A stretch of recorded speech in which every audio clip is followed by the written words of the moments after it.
It's called deed fraud, and if it happens to you, it is really difficult to undo. Here's what the con can look like.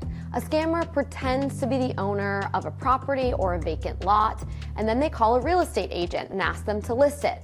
They provide fake ID to try to prove ownership, and if this transaction does not get detected and it ends up going through, the scammer usually takes the money and disappears, and the buyer is left with property or a piece of land that isn't lawfully theirs. I think the most important thing for people to know is who the likely targets are.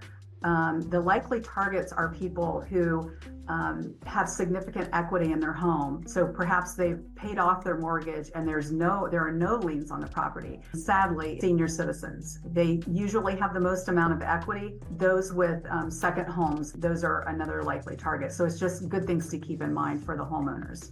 Here's how you can protect yourself. If you're the real estate agent or the buyer, don't let anyone rush you or pressure you into a listing agreement.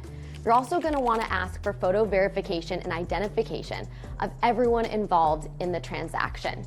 And if there's multiple owners, you want to make sure their signature is on all agreement documents. This is including spouses, siblings, or any member of the LLC. And you have resources. Either the auditor's website or the recorder's office can verify all documents to make sure that they're real and the ownership details.